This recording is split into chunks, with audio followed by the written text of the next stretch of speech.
Ok, pessoal, chegamos então no nosso terceiro domingo dessa série. Nós mudamos um pouquinho o cronograma para trabalhar mais profundamente essa questão que envolve o nosso contexto, né? De por que veio essa ideia dessa série Socorro, Estou Sem Tempo, né? E é algo que para nós é muito interessante, porque queremos mais tempo e ao mesmo tempo não conseguimos gerir o nosso tempo, né? Parece que sempre falta alguma coisa. Então, eu tenho alguns amigos que eu acho engraçado que eles são bem disciplinados, né? Eles conseguem fazer tudo que eles projetam por um dia e vão marcando, e vão, ó, uma hora para isso, uma hora para aquilo, uma hora para aquilo outro, uma hora, e aí consegue cumprir o cronograma, né? Mas não é sempre assim, né? Às vezes a gente quer mais coisa, e nós trabalhamos no primeiro domingo essa ideia de que Paulo, com o Anderson, ele falou a respeito de a visão geral, né, da vida e o término da vida de Paulo, quando ele escreve a Timóteo: combati o bom combate, completei a carreira e guardei a fé.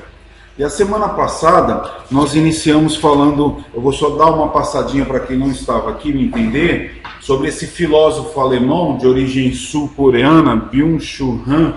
É um filósofo que tem ganhado bastante espaço no nosso tempo, porque ele fala sobre o tempo, né? Ele diz aqui, ó: vivemos na sociedade do desempenho, na era do cansaço, e temos que produzir e buscar satisfação em todo o tempo, né?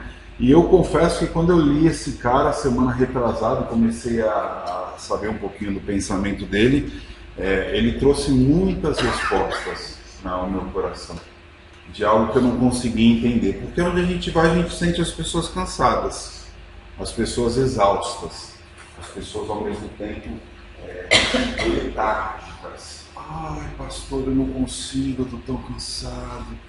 Ai, eu estou doente, eu estou deprimido. E esse cara, ele responde olhando de uma maneira sociológica, antropológica, a uma realidade que a gente nem entende, mas nós estamos mergulhados nela, que é a questão de nós sermos produtivos, né? Ele fala que nós vivemos num tempo de muito desempenho, né? E ao mesmo tempo um contexto de cansaço. Por quê? Porque nós somos pressionados em todo o tempo a sermos produtivos.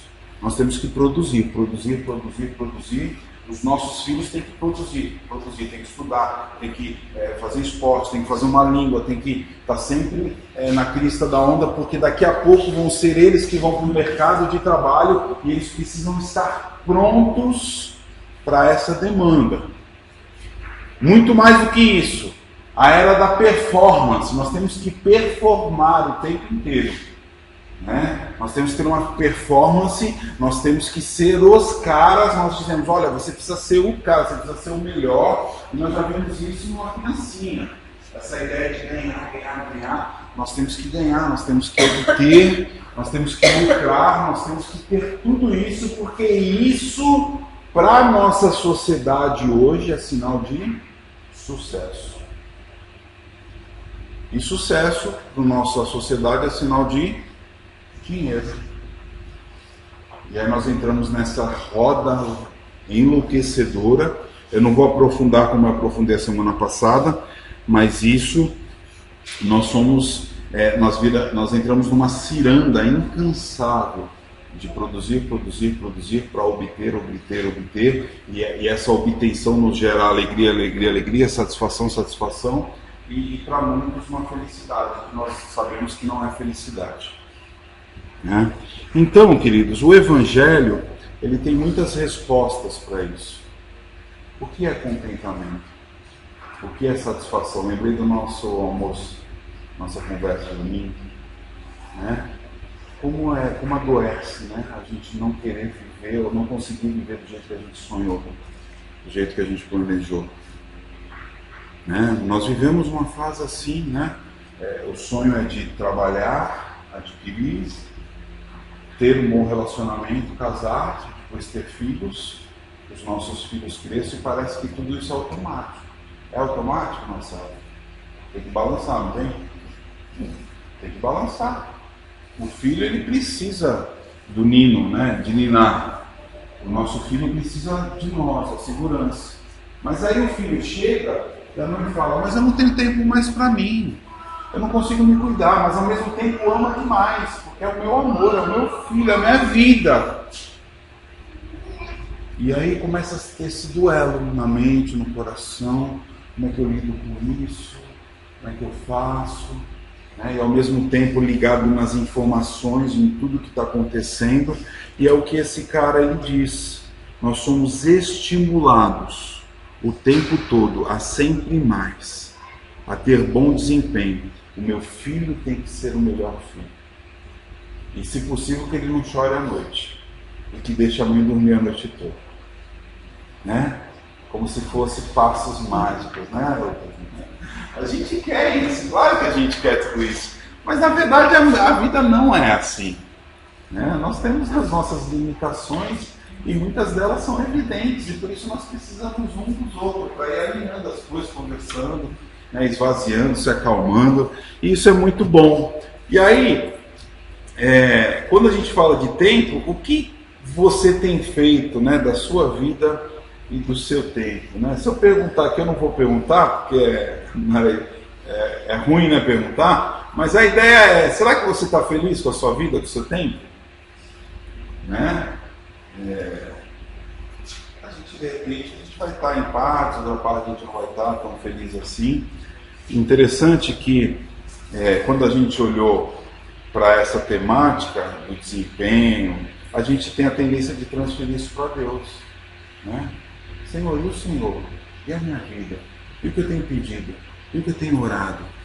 Eu estava conversando com a minha irmã, logo cedo, hoje no café da manhã, nós tivemos uma época onde que a gente foi colonizado por Portugal, pelos católicos, e a gente acha que a vida e o evangelho é um encontro de domingo, é uma missa, né? E a gente acaba não desenvolvendo uma espiritualidade sadia para lidar com essas demandas, e a gente começa agora a questionar Deus.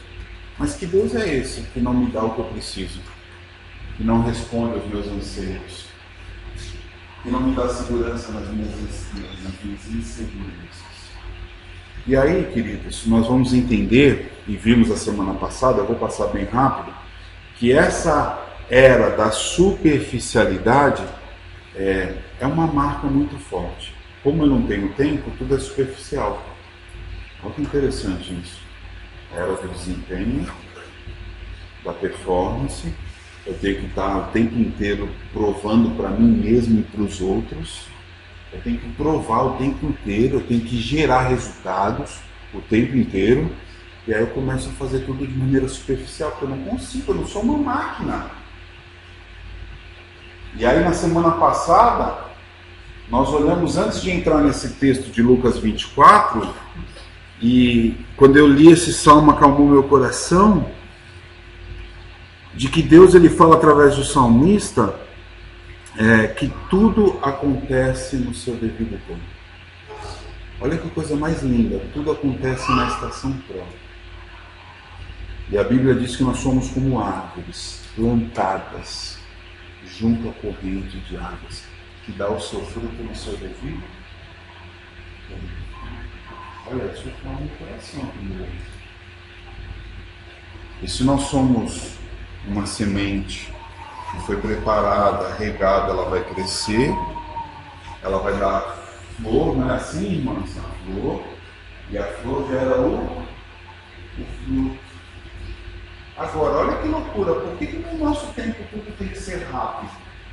É igual pintinho frango, né? Põe um barracão, dá lá um monte de ração, hormônio, o bicho cresce, parece um galo de briga, mas se você pudesse dar um pique assim com o filete, era capaz de... Né? Ainda mais quando eles matam para o consumo e injetam água para pesar mais ainda, né?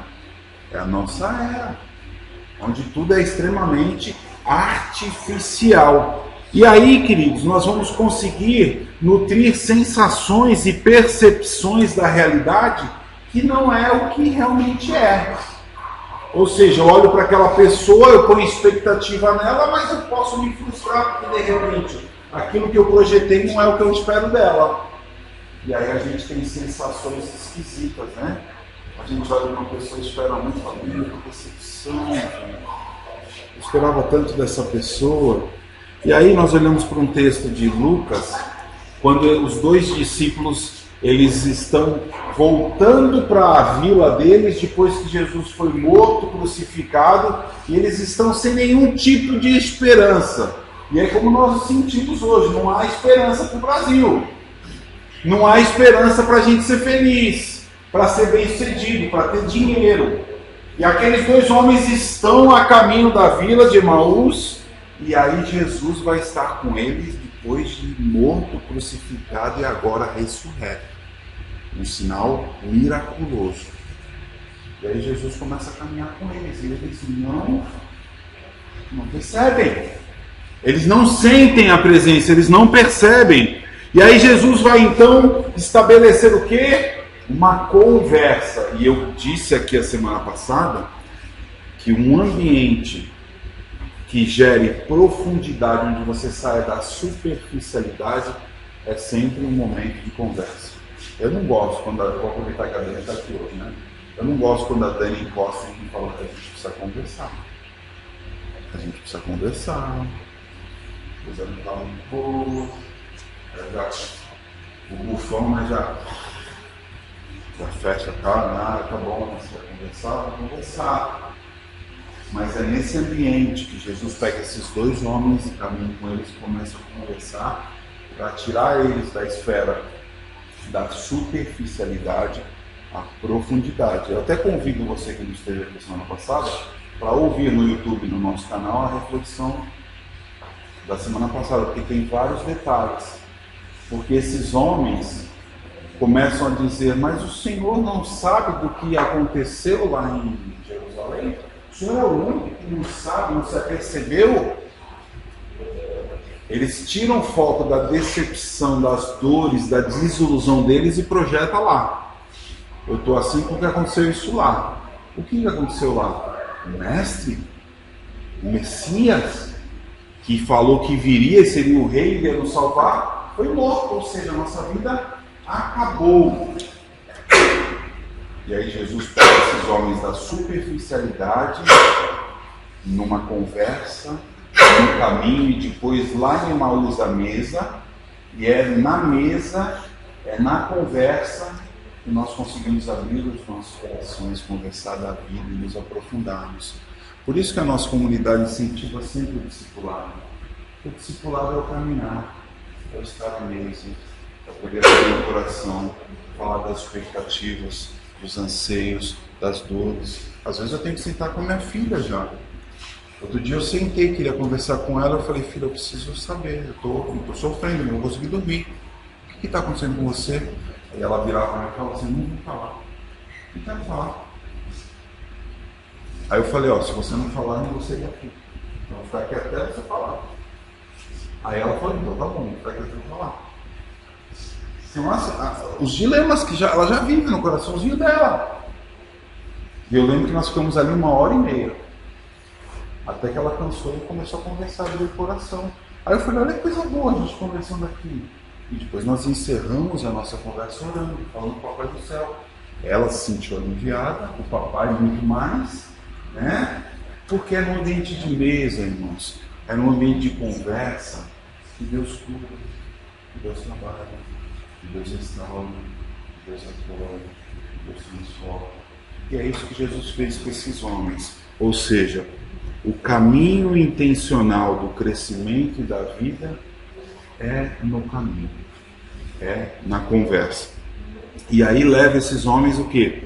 A profundidade, que é uma decisão inevitável e vital para o nosso cenário. Nós teríamos muita coisa para falar aqui da semana passada, mas como esse domingo nós vamos falar um pouquinho sobre família, vamos então para o nosso subtema, socorro, estou sem tempo na família.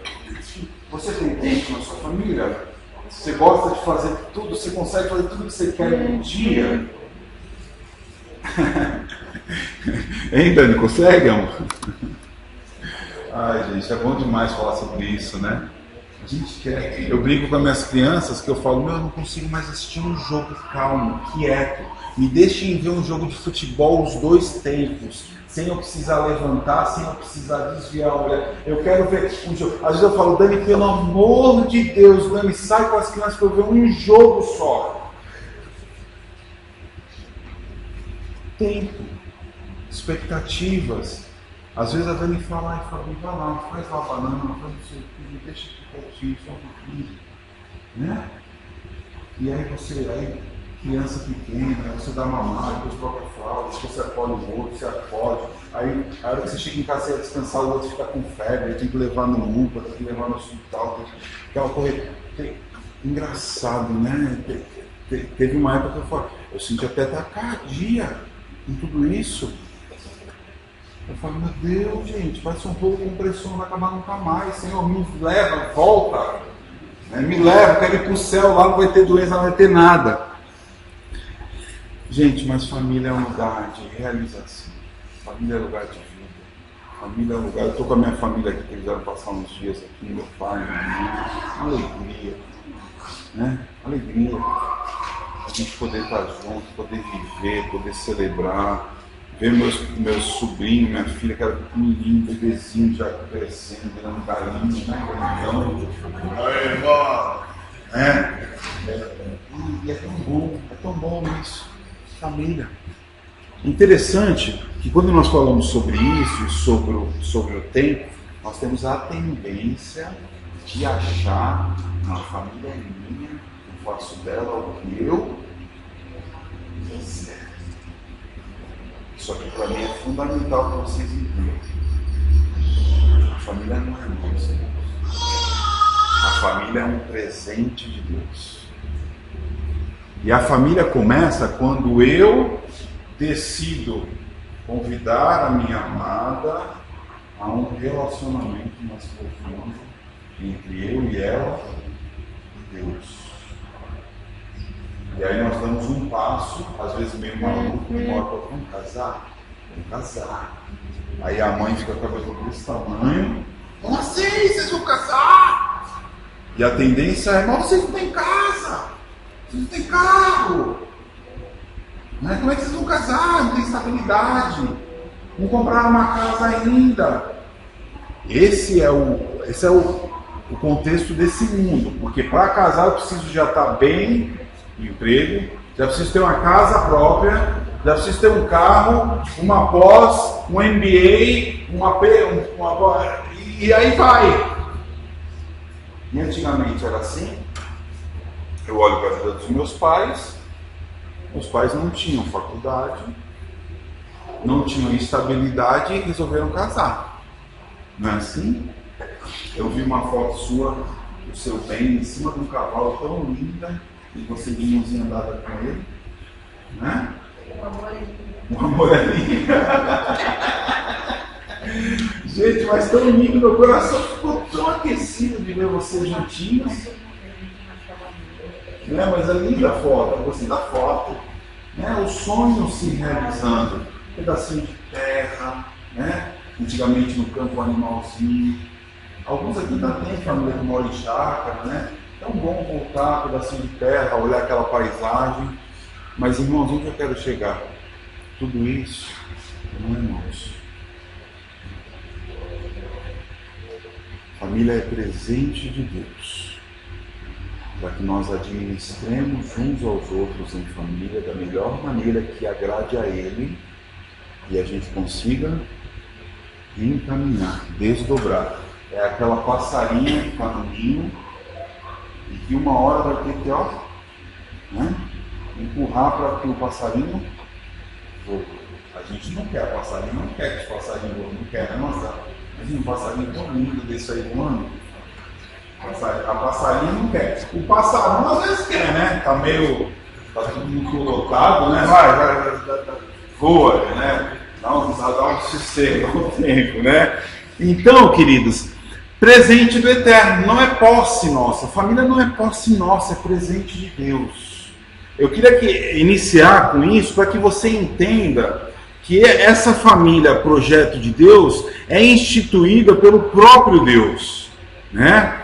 E ela existe muito antes de haver um Estado, ou ver a própria igreja, de existir um país, uma nação. A família, ela começa por um projeto de Deus. Deus criou o homem e viu que não era bom que ele ficasse só, e Deus então cria a mulher e dá um mandado a eles: cresçam e multipliquem e encham a terra. Por isso que é projeto de Deus, e por isso que hoje no nosso país existe uma volta, né, institucional à família. É isso, a família vai ser destruída, nós vamos retomar os valores de família. Porque é o quê? É presente de Deus, é a célula-mãe da sociedade, pois dela, da família, decorrem tudo que existe, queira ou não. Porque você não pode pegar um homem com um homem, homem com homem, e nascer um mini-homem, não nasce. Só nasce mulher. Não pode falar muito de rosa, nem das. Não pode falar nem rosa. Mas na verdade, queridos, macho e fêmea. Deus deu. E é isso que a Bíblia ensina, é isso que a gente crê, e é isso que a gente defende, ponto final. E aí, quando a gente pensa no desenvolvimento social, a gente vê que a família é a base para todo esse desenvolvimento, na verdade, o alicerce. E é isso que nós vamos olhar, convido você nessa manhã, no Salmo 128. Para mim é o exemplo célebre de uma família em desenvolvimento que quer ser feliz. O salmista ele faz um relato assim, né, do que ele entende que é uma família e como é que uma família hoje vai sair da superficialidade e se aprofundar nas relações para que consiga lidar com o tempo, né? Lidar com o tempo e com as coisas que vão acontecer a partir de então. A Bíblia diz assim, vamos ler primeiro o verso de 1 a 4 e depois nós vamos ler o verso 5 e 6, tá bom? Acompanhe comigo aí. Como é feliz quem teme ao Senhor, quem anda em seus caminhos. Você comerá do fruto do seu trabalho e será feliz e próspero. Sua mulher será como videira frutífera em sua casa. Seus filhos serão como brotos de oliveira ao redor de sua mesa. Assim será abençoado o homem que teme ao Senhor. Esse salmista é uma declaração do salmista, do homem, por isso que começa: feliz aquele que teme ao Senhor e anda nos seus caminhos. Você, o homem, comerá o fruto do seu trabalho, feliz será e tudo irá bem, que é a ideia da prosperidade. E aí, queridos, é uma alusão lá de Gênesis 3. Nós precisamos tocar nesse ponto. Por quê? Porque se tudo estava bem e tudo que Deus criou era muito bom, e ele olhou e disse: olha, maravilhoso, e aí ele descansa, aí vem a ordem de Deus: não toque no espírito, não coma. E o homem e a mulher resolvem desobedecer a Deus, entre o pecado e por causa do pecado. A ordem ou a consequência para o homem é: do trabalho das tuas mãos comerás, feliz serás e tudo irá bem, terá que abençoar o trabalho. E para a mulher, né, lá em Gênesis 3, a consequência é: você sofrerá as dores do parto e sob muita dor da luz aos seus filhos. Consequência. Lembrando para a gente que tudo que a gente planta, a gente colhe. A verdade é essa. Então, como lidar com o tempo e com a família a partir desse salmo? E nós vamos olhar aqui um pouquinho das fases da família, né? Esse verso primeiro, acompanhe comigo: bem-aventurado aquele que teme ao Senhor e anda nos seus caminhos. Tem essa ideia de bem-aventurança, de alegria, de plenitude, de felicidade. Feliz é o homem que teme ao Senhor. Então, o princípio para você gerir o seu tempo, já que você vai ter que trabalhar, vai ser uma luta mesmo criar os filhos, né? Vê-los crescerem, caminhar. É a ideia de que em tudo isso, queridos, tem que haver satisfação.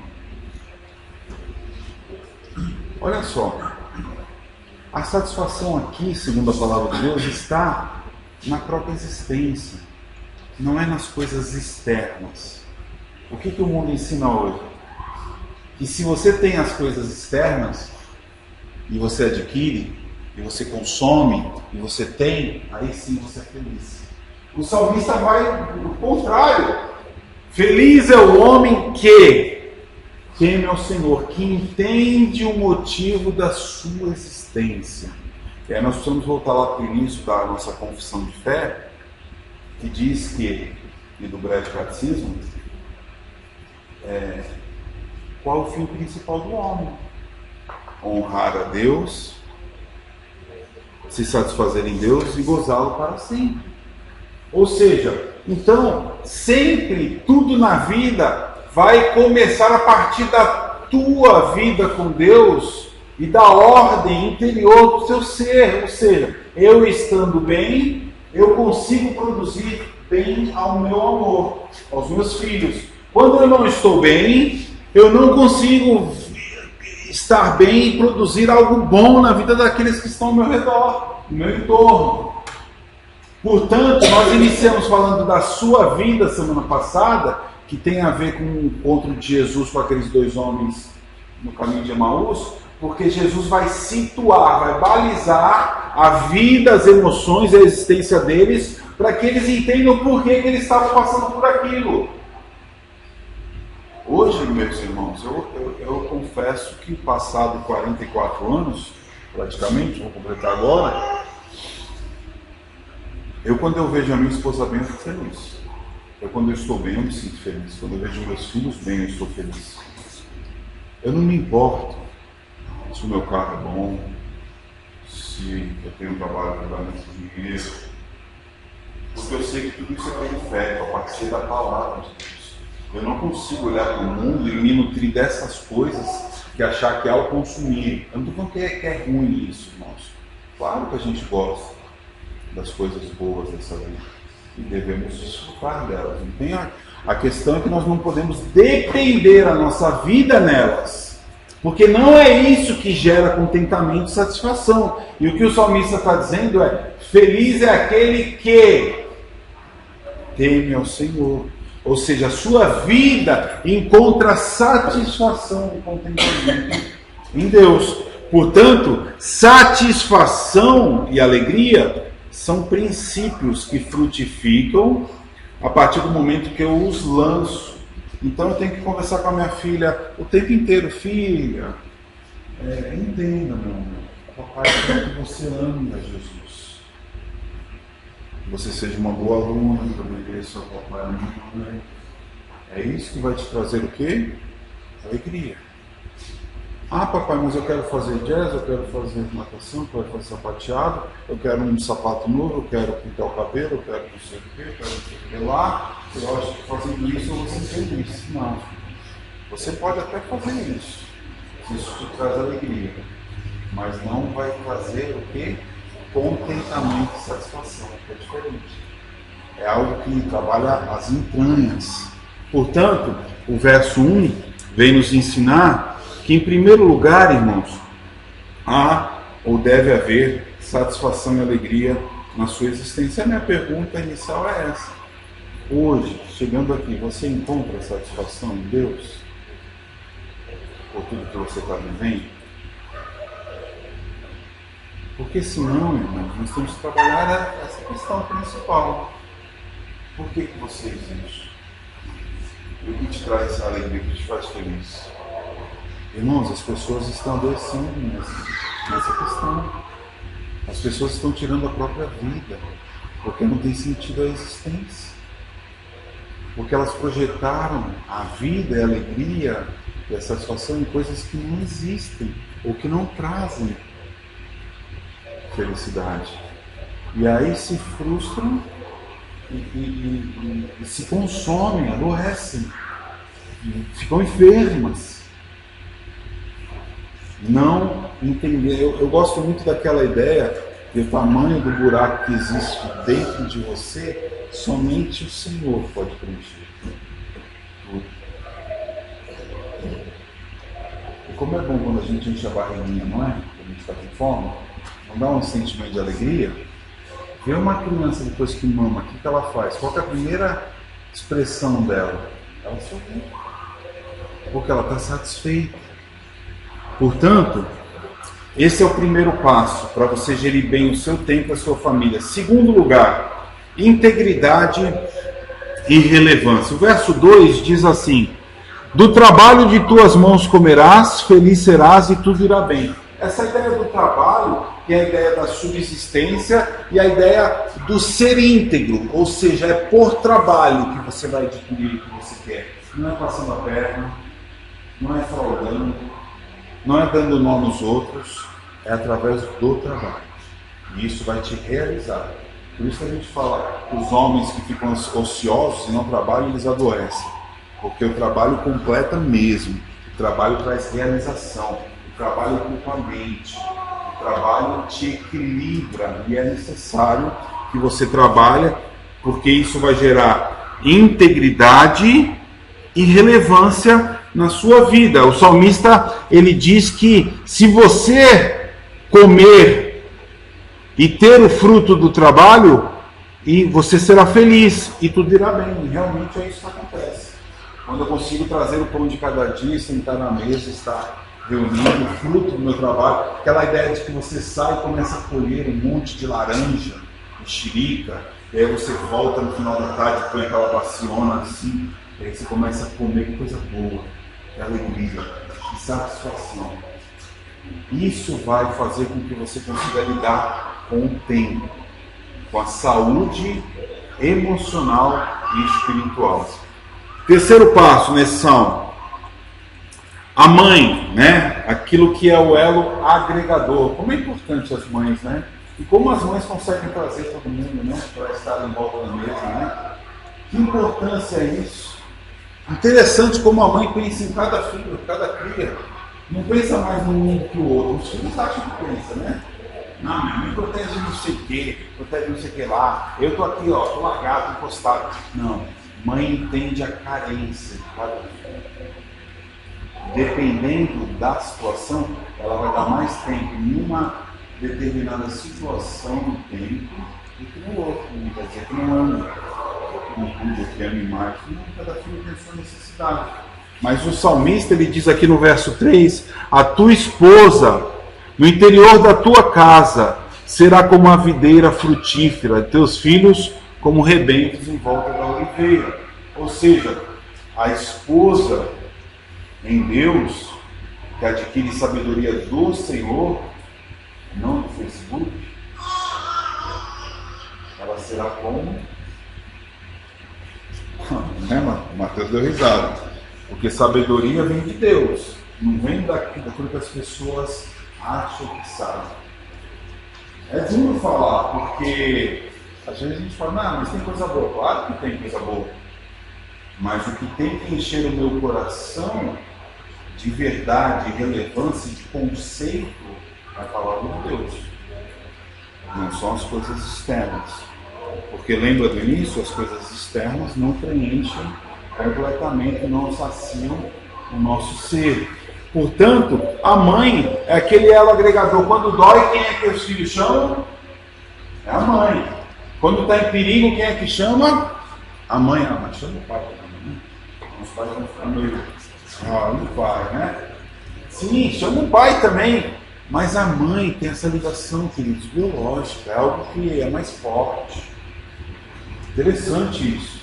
Só a mãe sabe o que é ser mãe, o pai não sabe o que é ser mãe. Porque o pai é pai, não é mãe. É uma questão lógica, né? É uma questão lógica e vice-versa, né? É lógico. Mas, queridos, o que me chama a atenção aqui, que eu escrevi aqui, é essa questão do elo agregador. Ou seja, meus filhos podem se matar, né, brigar, se bicar, mas a mãe quer tudo. Ah, se não querem se falar, traz aí a camiseta do amor. Camiseta do amor, né? Enfia os dois assim dentro de uma camiseta, deixa eles agarradinhos, né? Até eles se amarem. Primeiro eles vão querer se olhar, né? Se olhar, eu falo. né? Eu já fiz isso com a minha irmã mais velha, fazia muito com essa minha irmã aqui, a mais velha, né? Hoje eu estava dando risada contando com a minha mãe, que eu lembro que a gente já era cavalão os dois, aí começou a discutir, brigar, e um encostou o nariz no outro assim, e aí minha mãe fingiu um desmaio lá em casa, começou a passar mal, para que não se atracasse, né? E aí nós demos aquela brecada, mas eu falei, levanta aí que é... né? Mas que alegria poder estar juntos, sentar à mesa. Hoje ver os nossos filhos, e poder sorrir do que passou, né? E fundamentar aquilo que a gente crê. Isso é o mais importante. Então, mãe tem esse poder de trazer a volta. A videira aqui tem a ver com isso, né? Os frutos, o rebento, aquilo que é produzido está à volta, está aos olhos, e é bom, é suculento, faz bem para a alma.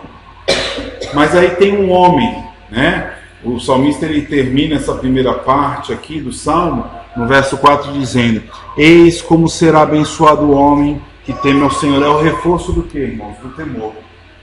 Porque o homem, por natureza, por ser truculento, forte, viril, ele tem a ideia de que ele consegue fazer o que ele quer.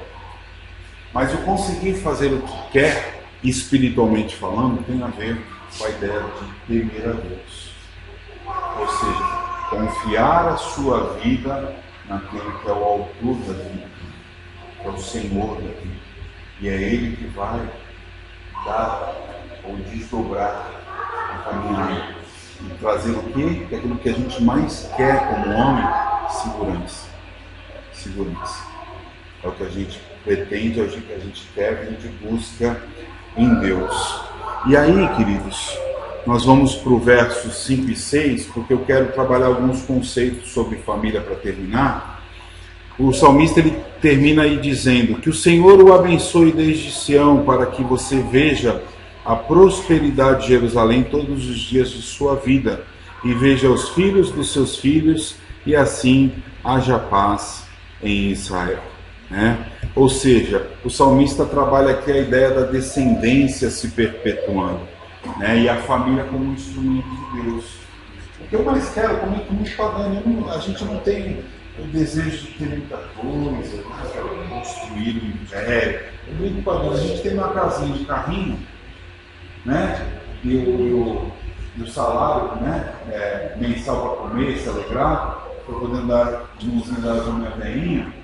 O que eu mais quero é ver meus filhos sendo bem-sucedidos.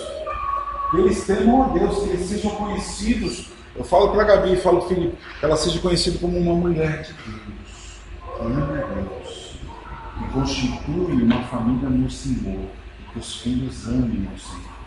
É o que um pai e uma mãe querem para a vida dos seus filhos, ou seja, a sua descendência se perpetuando, envolto do quê? De contentamento e satisfação que só o Senhor pode trazer. Pode trazer. A verdade é essa, o Salmo é envolto disso, ou seja, esteja plenamente satisfeito e contente no autor da vida. No autor da vida. E aí, queridos, na verdade, tempo, que é a ideia da série, e família, tem a ver com prioridade. Tem a ver com prioridade. Eu gosto muito de falar que se eu um dia pedir a mão da minha esposa ao meu sogro e falei que amaria ela, cuidaria dela na alegria e na tristeza, no amor na doença, até no morte do seu pai, eu estou empenhando, como meu pai me ensinou, o fio do bigode, eu abaixei aqui agora, mas o fio do bigode ao meu sogro. Eu vou cuidar. E a ideia é de que, ao sair do meu período de trabalho, eu tenho que voltar para casa. Como é que são as coisas? E aí já vai utilizar um monte de enfermidade no nosso tempo, né? Por quê? Porque a grande insegurança de uma mulher é quando o homem não volta de casa. E a minha palavra empenhada diante de Deus no altar e do meu sogro, dos homens, é de que eu vou amá-la e eu vou cuidar dela. Então, por que eu estou dando esse exemplo de voltar para casa um homem, um marido? Porque é prioridade.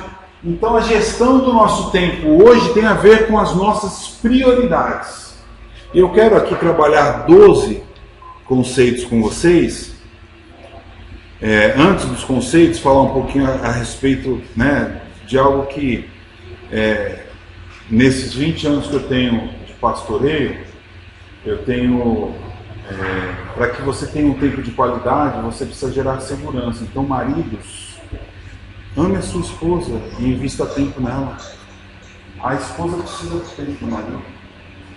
Essa palavra para os maridos, né, para os barbados. Né? Ame a sua esposa, invista tempo nela.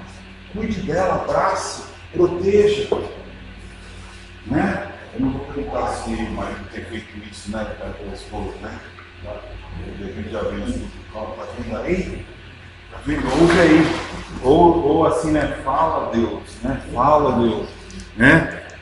Esposas, olha que legal isso aqui, ó. Seja sábia e cuide de sua família o tempo todo. E cuidar da sua família é cuidar dos seus filhos e também cuidar do seu marido é da sua família, né? Ah, mas se meu filho pequeno, eu tenho que cuidar mais do meu filho. Cuide do seu filho e cuide do seu marido também, né? Porque na maternidade a gente tem a tendência de gastar mais tempo, que é natural, mas também não podemos deixar de lado, né? O marido. Agora, para mim, aqui é o fator basilar. A gente sempre aconselha e dando os casais que a esposa, a mulher, tem que ser sábia.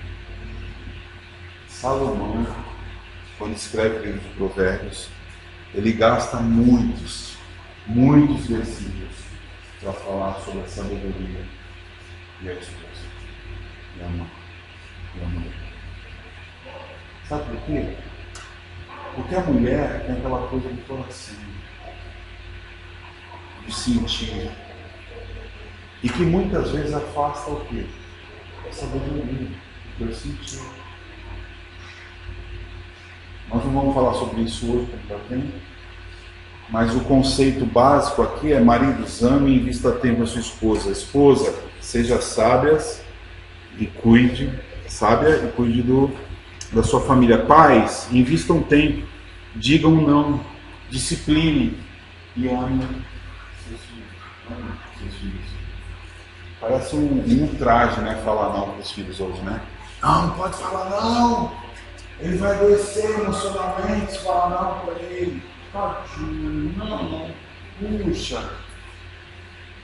Os pais precisam falar não. E como é difícil, eu como pai eu tenho dificuldade de falar não. Porque não gera desconforto, né? Não. É pequenininho, né? Não toca aí, não. Eu acho que a palavra que a criança mais ouve, né? Não. Né? Mas é necessário. Filhos, agora para os filhos aí. Eu estou com a minha mãe aqui, então eu vou pegar essa palavra para mim também. Eu acho que eu não vou falar não.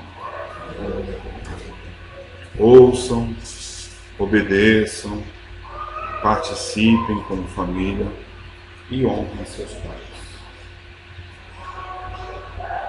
Para que os seus dias sejam bons, longos nessa vida. É um mandamento com promessa. Honre seus pais. Ah, mas meu pai, minha mãe, não sei o quê, meu pai não vale nada, a minha mãe não sei o que lá. Honre os seus pais. Honrar é cuidar. Até o fim da vida. E se necessário for, até financeiramente. Isso é honrar. Isso é cuidar. Porque um dia ele cuidou de vocês. Às vezes eu peço alguma coisa para a Gabi, eu estou meio cansado, ela fala, pode ter que subir de novo. Eu falo, filho, quantas madrugadas eu fiquei com você no colo, não reclamei, um pouquinho só. Mas quantas madrugadas com febre, vendo se respirar, deixa eu ver, né? Nasce o filho, vendo se respirando, né? Aquela loucura, né? Poxa, sobe só uma vezinha. Tá bom, papai. Pegou no ponto forte, né? Então, queridos, vejam só. Por que eu estou falando isso? Porque a gente vive na era do desempenho, das prioridades. da produção, da performance. E a gente quer isso. Eu quero que a minha esposa seja a melhor esposa, cuide de mim muito grande. Mas cuide muito. Marcela muito bacana. Eu quero que ela cuide de mim. Ela tem que cuidar muito bem de mim. E cuidar da casa, cuidar dos filhos. A gente, o homem também quer tudo isso também, né? Mas graças a Deus pelos nossos homens. Irmãos, eu posso olhar aqui, ó, todos esses homens ajudam nisso. Pelo menos eles estão aqui. Ajudam em casa, podem Deus, ajuda os filhos. Eu olho para os homens da nossa comunidade e eu louvo a Deus. Louvo a Deus. Isso não quer dizer que as mulheres não fazem. Sabe o que quer dizer isso, irmãos? É bom que a gente entenda. O mundo mudou. Antigamente as mulheres ficavam só em casa. Hoje todas, a maioria trabalha. Então é necessário que um ajude o outro. E juntos nós sejamos uma família para a glória de Deus. Então, 12 explicações aqui para a falta de tempo. E essa é a ideia da chave, né? Não são 12 passos para o sucesso, 12 chaves para você ser rico, mas são conceitos importantes de o porquê que nós temos problema. Sabe por que nós não temos tempo, irmãos? Em primeiro lugar, porque nós não dormimos direito. Eu fiz várias pesquisas aqui sobre essa questão do tempo e tal, e eu achei essa matéria muito oportuna. A gente não consegue lidar com o tempo no próximo dia porque a gente não está descansado. A gente não acorda bem. A gente acorda cansado, a gente não dorme direito. E essa matéria diz que nós temos que dormir no mínimo 8 horas por dia. Mas existe uma bênção, uma praga, não sei, acho que é uma bênção, né? Que a gente já deita, irmãos, com travesseiro aqui, e aí põe o celular do lado. Por quê? Não, eu só quero dar uma relaxadinha. Não só uma relaxadinha. Assim, irmãos, antigamente não havia celular. E se você visse alguém assim, do seu lado, 1 hora assim, você fala, meu, enlouqueceu. Mas é assim, 1 hora assim, para dormir. Ah, é assim, né? É o contrário, né? É verdade. Desculpa, André. Desculpa. Não, mas é porque ele joga um joguinho assim, por isso que ele... Ah, é verdade. Eu jogo um jogo de futebol que é assim, ó. Chutando no gol. É assim, Ou seja, Fabiano, jogue menos o joguinho de futebol strike e durma mais. Para mim, eu tô falando isso para mim também. Segundo lugar, por que nos falta tempo? Porque nós não dizemos não. Não, hoje eu não vou ficar 1 hora assim. Não, assim. Né? Hoje eu vou dizer não para mim mesmo e vou fechar meu olho e dormir. Você acha que chegou a esse nível assim, do nada? Vocês lembram da televisão do controle remoto?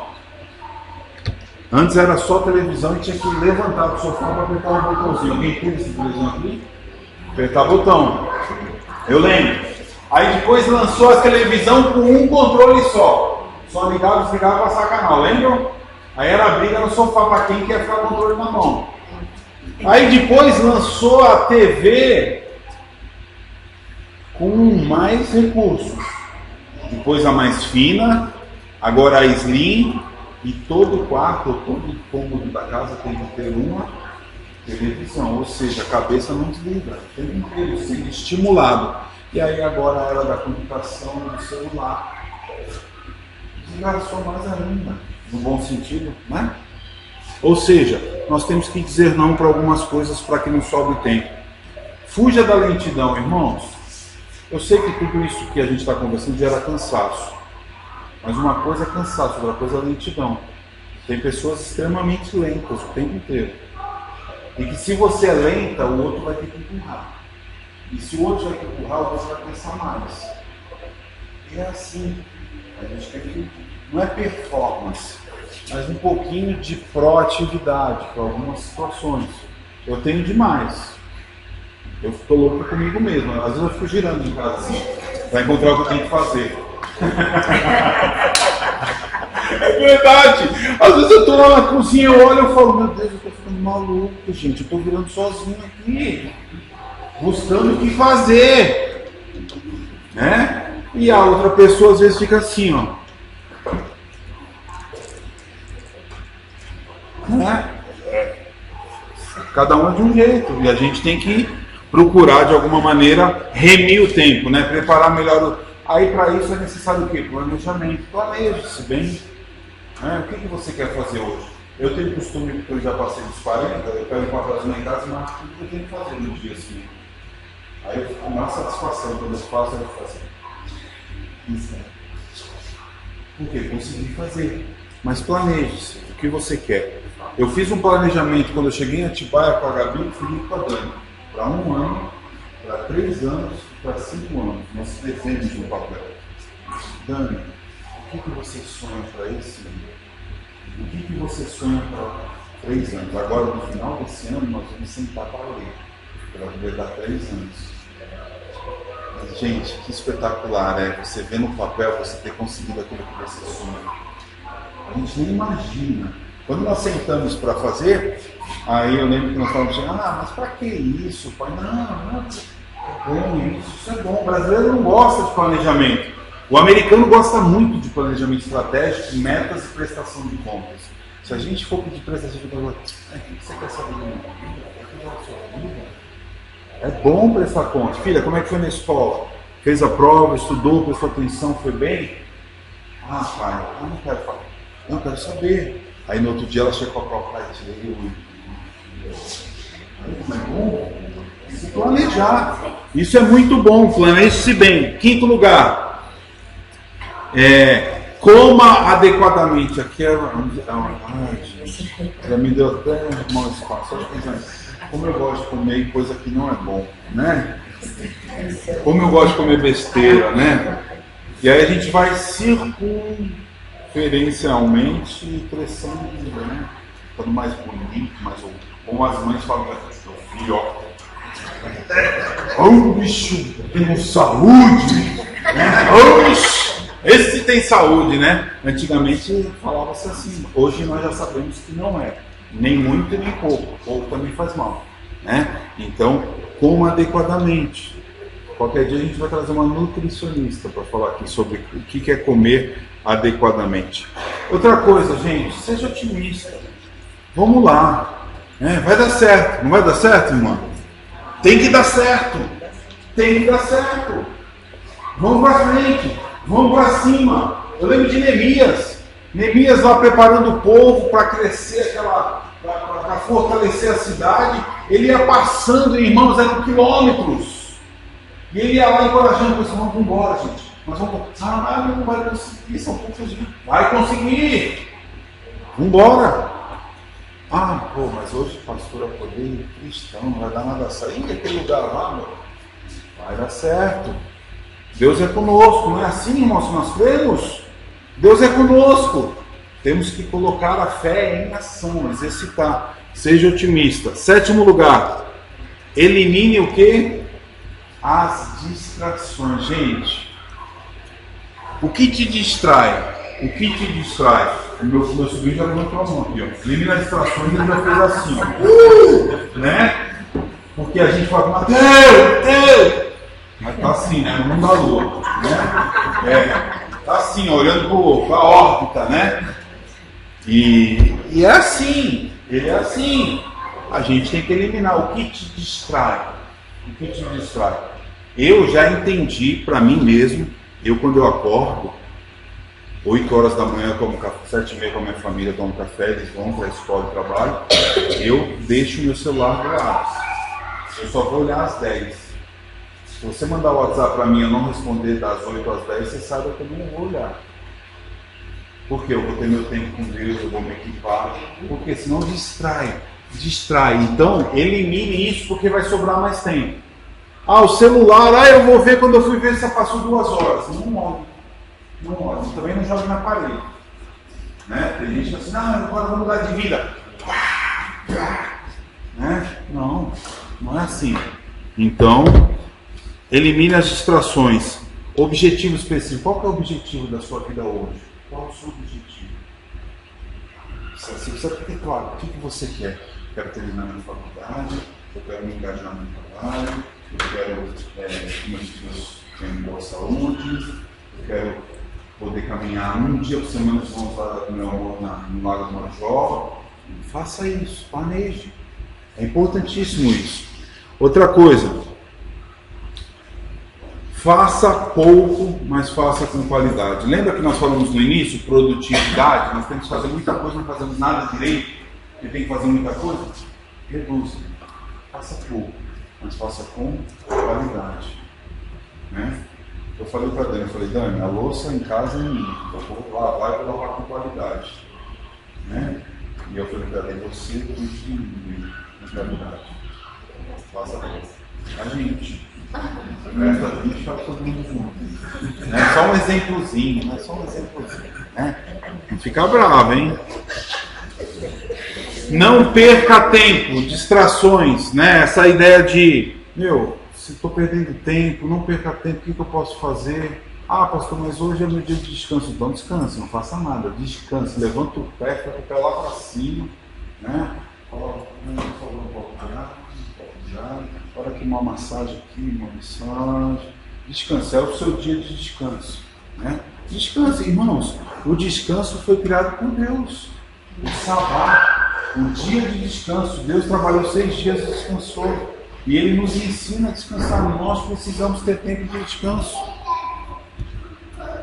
11. Seja o quê? Organizado. Qual das crianças aqui que estão aqui que é organizado? Levanta a mão. Quem é organizado? Meu Deus, alguns. Né? Dos adolescentes aqui, quem é organizado? Seja organizado. Porque a sua coisa no devido lugar não vai tirar o tempo do outro. Porque se você deixar suas coisas no meio do caminho, o seu papai, a sua mamãe vai ter que buscar, vai ter que organizar. Então todo mundo tem que trabalhar em conjunto, família organizada, né? E tenha tempo livre, é o que eu falei. Portanto, pessoal, eu queria terminar com essa frase que eu gosto demais, para a gente orar. Pedir para os músicos já ocuparem aí os seus instrumentos. Olha só que coisa mais linda. Eu amo essa frase. Uma família cheia de Deus sabe que é imperfeita e luta dia após dia, mutuamente, todos juntos. Uma família cheia de Deus sabe que é imperfeita, que tem fraquezas, luta dia após dia, todo mundo junto, mutuamente, cada um no seu papel, vivendo em harmonia, amor, alegria e gratidão. Senhor, obrigado.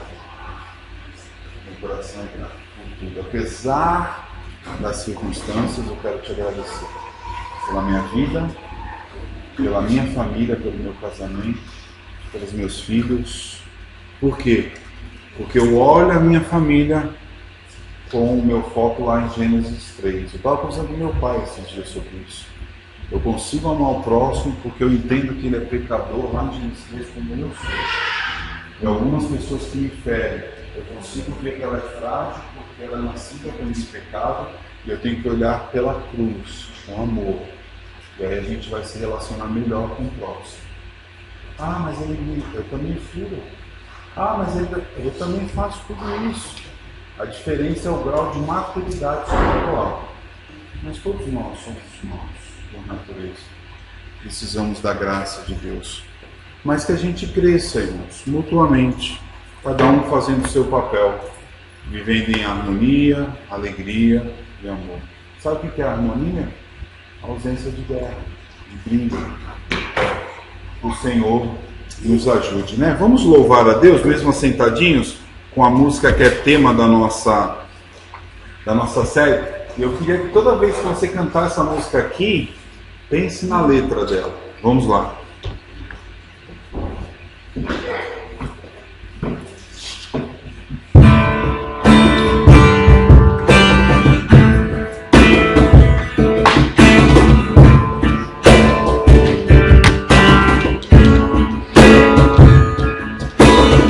Eu busco tempo para tantas coisas, tantos planos para pouco tempo. Em meio a tudo que existe tempo, eu já não tenho tempo pra falar com Deus. Me disponho para o trabalho, e sem tocar um tempo horário.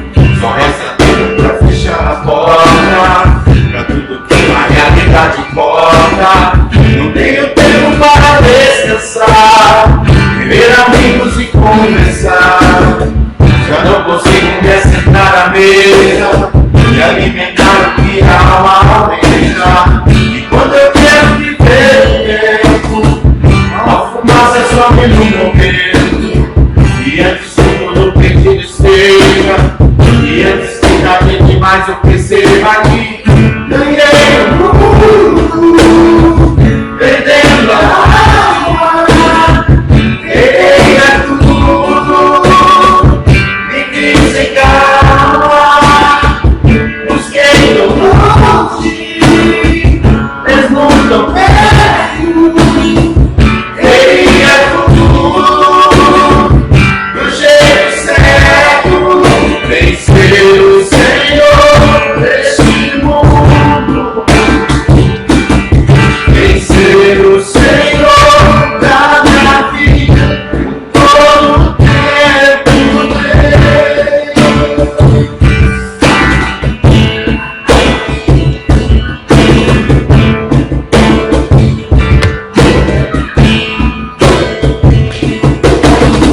não tenho tempo para descansar, rever amigos e conversar. Eu não consigo me assentar à mesa e alimentar o que a alma almeja. E quando eu quero viver o tempo, a fumaça sobe no momento. E antes que tudo perdido esteja, sem necessidade demais eu percebo aqui. Ganhei o mundo, perdendo a alma, perdei tudo, vivi sem calma, busquei longe, mas não perto, queria tudo do jeito certo, vencer o Senhor deste mundo, vencer o Senhor da minha vida, todo o tempo. Vamos ficar em pé e vamos orar, irmãos? Ô Senhor, o mundo está tão acelerado, as coisas fogem das nossas mãos e nós nos perdemos no tempo e adoecemos, Pai. Mas como o Senhor nos ensinou nessa manhã através do Salmo 128, ó Pai, sejamos felizes temendo o Senhor. Que os homens trabalhem, se alegrem à roda da mesa. Bendito seja o Senhor, Pai, pela vida das nossas mães, que agregam, amam, cuidam. Obrigado por sermos filhos, Pai.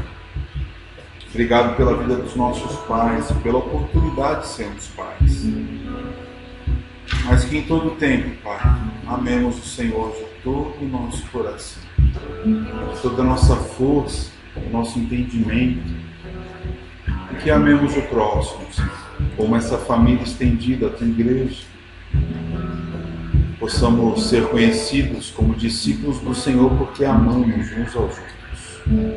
Obrigado, Pai. Leva-nos em paz para os nossos lares, para a nossa semana. E abençoe, ó Pai, a nossa caminhada. Que o grande amor de Deus, irmãos, a graça de Cristo Jesus e o poder sobrenatural do Espírito do Senhor repouse sobre nós, desde agora e para todo sempre. Amém. Dê um abraço na pessoa que está ao seu lado, uma boa semana e até o próximo domingo.